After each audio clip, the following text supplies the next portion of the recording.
Quisiera dar continuidad en estos estudios de los días jueves al tema que veníamos desarrollando los días domingos. Ya el domingo pasado lo aclaré, lo comenté. Entonces vamos a dar continuidad a este tema que nos viene desafiando en torno a nuestra fidelidad. A nuestra fidelidad como servidores de Cristo y administradores de los misterios de Dios, como dice allí en 1 Corintios capítulo 4. Estamos desarrollando específicamente lo que tiene que ver con la fidelidad a la iglesia. Hablamos de la fidelidad a Dios, después de eso la fidelidad a la iglesia, y como consecuencia de uno como consecuencia de otro, ¿no? Como consecuencia de la fidelidad a Dios, la fidelidad a la iglesia, y como consecuencia de la fidelidad a la iglesia, también ser fieles en el sostén de la obra de la iglesia y de la obra del Señor en general, ¿no? Bueno, de eso ya hablamos, simplemente hago el marco del que venimos desarrollando. Quisiera presentar algunas pantallitas, por ahí para ayudar, poniendo a la vista de ustedes algunas cosas que voy diciendo. Hablamos entonces, y yo les dije, no fue que lo armé ex profeso así, pero bueno, fue surgiendo en la medida que fui estudiando allí, especialmente las cartas a los Corintios, ambas cartas, lo que llamé el decálogo de fidelidad a la iglesia, es decir, 10 cosas, 10 aspectos, 10 cuestiones, 10 temas que si lo vemos cumplido en nosotros, ya sea en nosotros como individuos y en nosotros como iglesia, bueno, podremos dar testimonio de esto, de esta fidelidad y en consecuencia del obrar de Dios en medio nuestro, ¿no? Presentamos las 10, ya las mencionamos: congregarse y congregarse para lo bueno, guardar y cumplir las Escrituras, también la adoración comunitaria como una parte esencial de la vida de la iglesia, y la cena del Señor dentro de esa adoración comunitaria. El cuarto es promover la comunión y la unidad de la iglesia. Esa comunión y esa unidad que viene de parte del Señor, pero que nosotros debemos promover justamente para que se mantenga y sea una realidad, nos lleva a tomar conciencia de cuerpo y un sentido de pertenencia respecto del cuerpo, respecto de la iglesia local. En ese cuerpo y en ese sentirnos parte es que empezamos a ejercer los dones espirituales, los cuales el Señor nos da, y después hasta ahí llegamos. Hoy voy a retomar con el tema del punto 6, el ejercicio de los dones.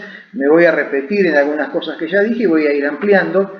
Yo sé que no es que a veces repito sin darme cuenta, repito un poco del repaso, porque creo que también en ese repaso y en esa repetición por ahí se nos van afirmando algunas ideas, ¿no? Y después nos queda por delante 4 puntos más, que son el principio del amor, el principio de la edificación, el propósito del testimonio y el último, unidos en la esperanza, firmes y constantes. Estos 10 puntos deben caracterizar a un creyente que está siendo fiel al Señor y fiel a su iglesia, y a la iglesia que está formada por estos creyentes fieles, que aspiramos nosotros a ser, ¿no? Esto dijimos que lo hacemos con la idea de poder mirarnos en el espejo que es la palabra de Dios, y bueno, poder reflexionar y ver qué cosas tenemos para corregir, para mejorar, y en aquello que estamos bien, bueno, afirmarnos esto: gracias Señor por esto, porque esto lo estamos cumpliendo, podemos hacerlo, bueno, hagámoslo, sigámoslo haciendo y promovámoslo entre nosotros. Y lo que no, bueno, seguramente alguna cosa para ajustar, alguna cosa para mejorar tendremos, y este estudio nos sirva para eso. Yo había compartido hace un par de domingos atrás este pensamiento de Basilio el Grande o Basilio Magno, que bueno, cuando nos habla de la relación con las cosas del Señor, y cuando él habla allí del mal, entendemos del mal por no hacer lo que Dios quiere, ¿no? Entonces nos presenta tres posibilidades por las cuales nos apartamos del mal, o por las cuales hacemos lo que Dios quiere. Dice: por temor al castigo, pero si lo hacemos así nos comportamos como esclavos; o lo hacemos porque buscamos una recompensa de parte de Dios, en ese caso nos parecemos a mercenarios, y en realidad lo que Dios espera es que lo hagamos, como dice allí en la última frase, por el bien mismo, por lo bueno que es, y el bien del amor del que manda, que es Dios, y entonces estamos en la disposición de hijos. Entonces, hermanos, que nos sintamos desafiados a ser hijos en amor con nuestro Padre Celestial y con nuestros hermanos, y de esa manera entonces poder cumplir con todo esto. Bueno, fieles a la iglesia. ¿Cómo se expresa y se muestra? Ya hablamos de esto, ¿no? Congregarse, pero no solamente congregarse, sino para lo bueno. Yo le dije en su momento, hermano, si se va a congregar, alguno se va a congregar para lo malo, mejor no se congregue. O si se congrega para lo malo, que el Señor le pegue un bofetazo y se dé cuenta y lo cambie, ¿no? Pero debemos congregarnos y congregarnos para lo bueno. ¿Qué es lo bueno? Bueno, eso lo ofrecemos cuando guardamos y cumplimos las Escrituras. No hay otra forma, hay una sola referencia, una sola guía que tenemos para nosotros como cristianos y para vivir en la iglesia, que es la palabra de Dios. Ese ser fieles y esa vida en comunidad se expresa en el poder adorar juntos a Dios, y en ese adorar incluimos muchas cosas, ¿no? Y participar juntos de la Cena del Señor, que es el acto de mayor comunión y la ordenanza que el Señor nos dejó. Nuestra obligación, nuestro deber es promover la comunión y la unidad en la iglesia. Nosotros no somos los generadores de la comunión y la unidad. Eso lo promueve y lo genera el Espíritu Santo, nos dice el Pablo en Efesios, ¿no? Pero nosotros somos los encargados de recibirlo, y eso que recibimos como un tesoro frágil, que es la comunión y la unidad, debemos guardarlo con cuidado para que esa comunión y esa unidad se mantenga, y el Espíritu Santo pueda acrecentarla en nosotros. Somos responsables de eso. Cuando empezamos a estar en comunión y unidos, bueno, se despierta esa conciencia de cuerpo. No soy yo solo. La idea de Dios nunca fue que el cristiano fuera un creyente solitario, ¿no? Sino que formara parte del cuerpo. El cuerpo es la iglesia local, concepto que ya hemos desarrollado ampliamente estudiando la palabra del Señor, y eso genera un sentido de pertenencia. Cuando hablamos de sentido de pertenencia, yo les decía que ese sentir no se puede exigir ni obligar a nadie a sentirse parte. Es algo que surge de los puntos anteriores, ¿no? De congregarse, de cumplir las Escrituras, de adorar juntos, de promover la comunión y la unidad, de tener esa conciencia de cuerpo. Entonces me empiezo a sentir parte. Sobre la base de estos puntos, de sentirnos, la conciencia del cuerpo y sentirnos parte, es que comienza a hablar Pablo del ejercicio de los dones espirituales, que es nuestro punto específico en este tiempo. Entonces cerrame por favor la presentación, porque nos vamos a quedar entonces en el punto 6. Bueno, entonces, punto 6. Como dije antes, algunas cosas voy a repetir y voy a tratar de agregar algunas cosas. Hermanos, siéntanse en libertad de interrumpirme, de preguntar, de sugerir, de aportar, porque este es un tema que a veces da para eso, así que siéntanse en libertad de hacerlo. Acá estamos entre hermanos y tratando de conocer mejor la palabra del Señor y aplicarla a nuestras vidas. Así que eso lo aclaro una vez más. Bueno, dijimos que la conciencia de cuerpo y el sentido de pertenencia están íntimamente relacionados con este tema de los dones. Estamos en 1 Corintios 12, así que por favor tengan sus Biblias abiertas allí si todavía no lo tienen. 1 Corintios capítulo 12. Reitero que hay dos situaciones que nos hacen pensar en la gran importancia que tiene en la Biblia el tema de los dones. Una es que en 3 cartas distintas se habla de este tema. Pablo habla aquí en 1 Corintios, habla en la carta a los Romanos, también en el capítulo 12, y en la carta a los Efesios, que es el manual por excelencia de la iglesia. En Efesios, particularmente el capítulo 4, habla acerca de los dones. Entonces, esta reiteración en distintos escritos, así como la frase con la que empieza el 12.1, que dice: no quiero, hermanos, que ignoren acerca de los dones espirituales, nos da idea de que es un tema importante, y es un tema que no puede ser ignorado entonces en cualquier iglesia, porque tiene que ver con el ser iglesia, tiene que ver con la forma en que la iglesia funciona, y cómo nosotros, siendo parte de la iglesia, estamos insertos en este tema, ¿no?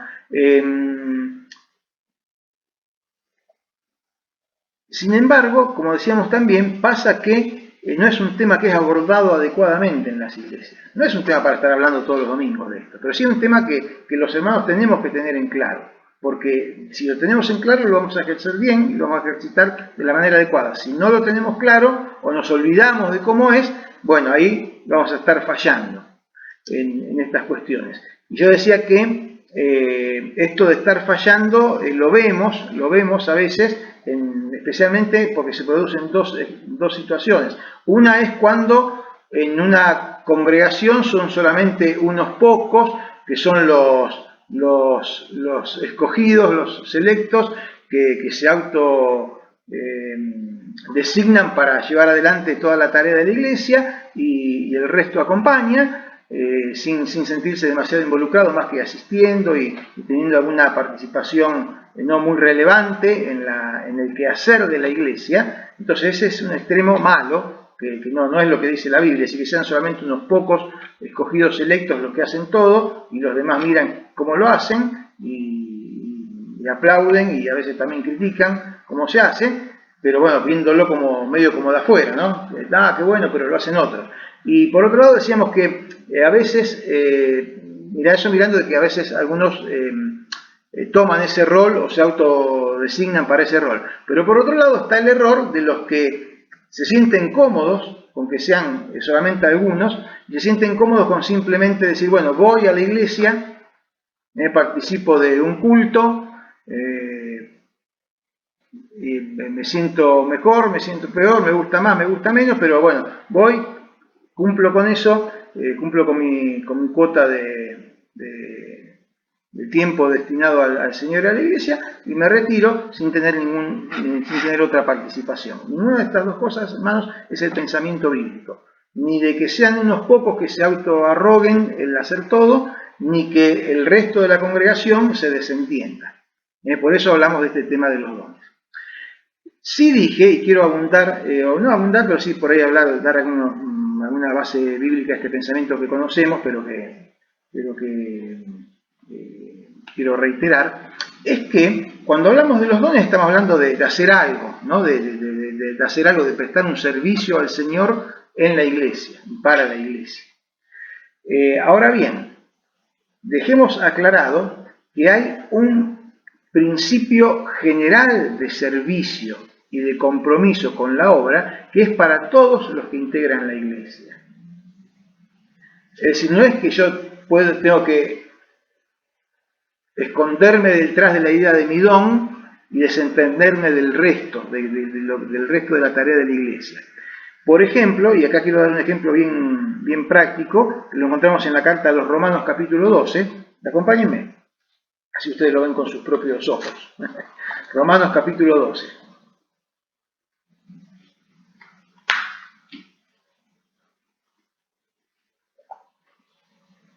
A partir del versículo 3, entre el 3 y el 8, Pablo habla de esto, de la idea del cuerpo, y que al cuerpo el Señor, a los miembros del cuerpo el Señor los dota con dones espirituales. Dentro de esos dones, fíjense el versículo 7, ¿qué don menciona? El servicio. Acá está mencionado el servicio como un don, una capacidad especial del Espíritu Santo para el servicio. Pero fíjense unos renglones abajo en el versículo 11. ¿Qué dice el versículo 11? Y ya acá, a partir del versículo 9, cambia y empieza a hablarle a todos los creyentes, no habla de los dones, habla de la responsabilidad de todos los miembros. ¿Qué dice el versículo 11? En lo que requiere diligencia, no sean perezosos, sino fervientes en espíritu, sirviendo al Señor. Y eso es para todos. Entonces, hay un compromiso de servicio que es para todos nosotros. Hay un don, hablan del don de servicio, pero hay un compromiso de servicio que es para todos nosotros como miembros de la iglesia, para toda la comunidad de fe. Y como decía el otro día, de hecho, el resto de los ítems, acá hablamos de los dones y hablamos que hay algunos dones específicos, pero el resto de los ítems nos abarcan a todos. Y el tema de los dones también nos abarcan a todos, porque todos estamos involucrados en eso, ¿no? Entonces no es que uno debe concentrarse en su don, en tratar de encontrar su don, en ponerlo en práctica y desentenderse del resto, sino que hay una comunidad, una comunión entre todos los miembros del cuerpo para que el cuerpo funcione como está especificado por el Señor. No significa que un miembro de la iglesia sea solamente responsable de cumplir únicamente con lo que es su don, sin interesarse por la tarea de otros y el ministerio integral de la iglesia, porque se trata de un cuerpo, y en ese cuerpo hay muchos miembros, donde cada uno cumple su función, pero esa función está supeditada y consagrada al funcionamiento general del cuerpo. Bien, habíamos empezado a analizar así algunos de los versículos que forman el capítulo 12 de 1 Corintios. Volvemos ahí, porque es nuestro texto base. Quisiera por ahí repasarlos un poquito, para tener siempre la base de la palabra del Señor en medio nuestro, y ir haciendo algunos comentarios. Bueno, hablamos de que los versículos 2 y 3, ustedes saben que cuando eran gentiles, es decir, cuando no estaban en el camino del Señor, se los extraviaba llevándolos a los ídolos mudos. Por tanto, les hago saber, ustedes que ya han pasado por eso y que han estado siguiendo a los ídolos mudos, les hago saber que nadie que hable por el Espíritu de Dios llama anatema, maldito a Jesús. Nadie puede maldecir al Señor que si tiene el Espíritu de Dios, y nadie puede llamar a Jesús Señor si no es por el Espíritu Santo. Como dije el otro día, sin hacer demasiadas consideraciones o entrar a profundizar estos versículos, evidentemente que con estas palabras el apóstol Pablo nos está introduciendo a la realidad de que va a hablar de un tema que compete a los creyentes. El tema de los dones es un tema que es de los creyentes. ¿Quiénes son los creyentes? Los que tienen el Espíritu Santo en su vida. ¿Cómo tienen el Espíritu Santo en su vida? Cuando aceptan su condición de pecador y reciben a Jesús como su Salvador. Entonces, este tema es para creyentes. El ser humano natural, que como dijimos puede haber en la iglesia personas que llamamos ser humano natural, que desde el punto de vista de la Biblia significa los que no son creyentes, que pueden estar en la iglesia. Puede haber gente en la iglesia que no son verdaderamente creyentes en el Señor y no pueden tener dones espirituales. Quizás puedan tener buena voluntad para hacer cosas y aún pueden tener capacidad natural para ciertas tareas. Pero si esa persona no es verdaderamente creyente, no es un don espiritual. Así como también pasa con el creyente carnal. El creyente carnal que no tiene, que su espiritualidad está lejos de lo que el Señor pretende, bueno, sí puede tener un don, pero no podrá ejercerlo de la manera correcta y adecuada, porque no está en la calidad de vida espiritual que el Señor tiene y en la cual puede el Espíritu Santo obrar en su vida para manifestar de manera efectiva el don que le ha dado. En los versículos 4, 5 y 6, el énfasis que hicimos allí fue en los conceptos de dones, ministerios y operaciones. Ahora bien, hay diversidad de dones, pero el Espíritu es el mismo, y hay diversidad de ministerios, pero el Señor es el mismo, y hay diversidad de operaciones, pero Dios que hace todas las cosas en todos es el mismo. Hay distintos, hay diversos, pero si bien diversos, están todos perfectamente comunicados, perfectamente en un entramado que Dios mismo, aquí habla del Padre, del Hijo y del Espíritu Santo, Dios mismo va formando ese entramado para que resulte en una cosa bella, en una cosa positiva, en una cosa que realce el nombre del Señor y la obra que Él tiene para hacer, ¿no? Y dijimos entonces que los dones son las capacidades, es la capacitación espiritual extraordinaria que da el Espíritu Santo al creyente. No son cuestiones de inteligencia natural, no son cuestiones de capacidades adquiridas por el estudio, aunque el Espíritu Santo puede tomar eso y darle un toque de transformador para convertirlo en un don, pero el don es una capacidad extraordinaria porque es dada por el Espíritu Santo, para que la persona pueda desarrollar ciertas habilidades, llamémosle, al servicio del Señor.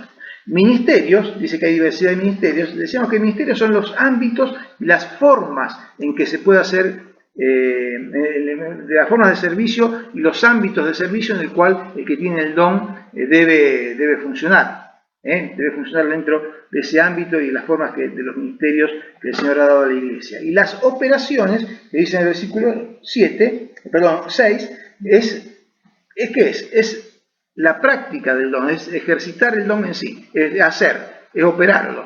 Entonces, eso se refiere con estos tres con estas 3 definiciones. Dones son las capacidades, es la capacitación extraordinaria del Espíritu Santo. El ministerio es el ámbito y la forma de hacerlo, y la operación es el ejercicio efectivo de la tarea para el cual el don a uno lo ha capacitado. Todo perfectamente coordinado por el mismo, dice allí el Señor.